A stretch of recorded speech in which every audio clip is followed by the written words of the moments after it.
The story of Noah and the ark. Long ago, in the early days of the world, people had multiplied across the earth. God had blessed humanity and given them a beautiful world to live in. Rivers flowed through the land, trees produced fruit in abundance, and every creature lived according to God's design. Yet as the years passed, people's hearts began to change. Instead of loving God and one another, many chose evil. Violence spread across the earth. Dishonesty, greed, and wickedness became common among the people. They no longer listened to God's ways and cared little about what was right. God looked upon the earth and saw the corruption that filled it. Everywhere he looked, he saw people harming one another and turning away from his commands. The world that he had created with love had become filled with sin. Yet among all the people living at that time, there was one man who remained faithful to God.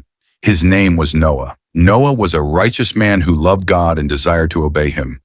While others followed their own selfish desires, Noah chose to walk in God's ways.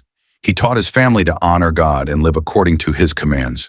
Because of Noah's faithfulness, God looked upon him with favor. One day God spoke to Noah. He revealed that he would send a great flood upon the earth to cleanse it from the wickedness that had spread everywhere. The flood would cover the land and destroy all living things outside of God's protection. But God also gave Noah a way of salvation. He instructed Noah to build a massive ark, a huge wooden vessel, unlike anything the world had ever seen. God gave Noah detailed instructions for the ark's construction.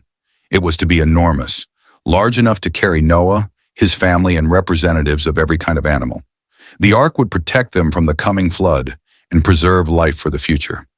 Noah immediately believed God. He did not argue or question the command. Even though there had never been a flood like the one God described, Noah trusted the Lord completely.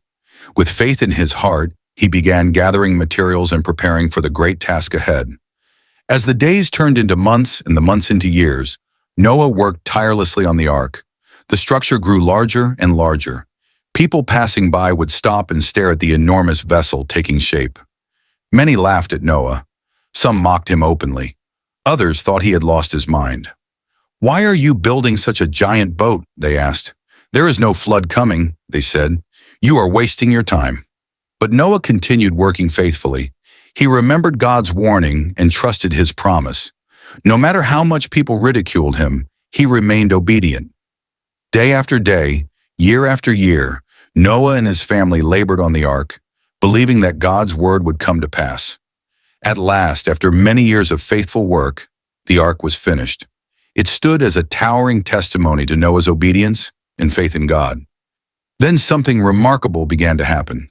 Animals started arriving from every direction. Lions, elephants, giraffes, sheep, birds, and countless other creatures came in pairs. They approached the ark peacefully, guided by God's power. The people who had mocked Noah watched in amazement. Never before had they seen such a sight. Animal after animal entered the ark exactly as God had commanded. Noah, his wife, his 3 sons, and their wives also entered the ark. Then God himself shut the door behind them. Soon dark clouds gathered in the sky. The wind began to blow. Thunder rolled across the heavens. Then the rain started to fall. The rain fell steadily at first, then harder and harder. Day and night, water poured from the sky. Springs burst forth from beneath the earth, and rivers overflowed their banks. Soon the floodwaters covered the fields, the villages, and the cities. The people who had ignored God's warning realized too late that Noah had spoken the truth. The waters continued to rise until even the highest hills disappeared beneath the flood. The ark floated safely upon the surface of the water, carried by God's protection. Inside, Noah, his family, and all the animals were secure. Though storms raged outside, God watched over them. For 40 days and 40 nights, the rain fell without stopping.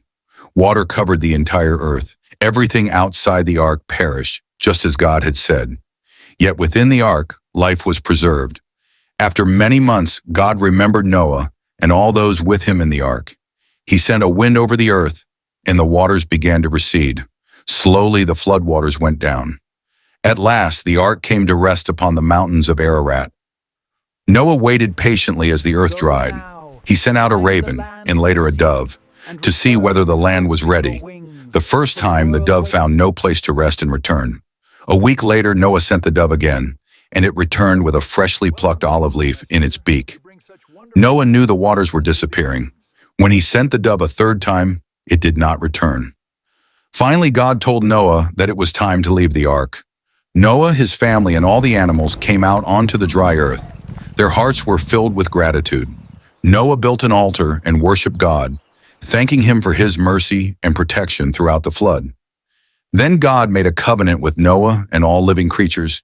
He placed a rainbow in the clouds as a sign of his promise that he would never again destroy the whole earth with a flood. Whenever people saw the rainbow, they would remember God's faithfulness and his covenant with creation.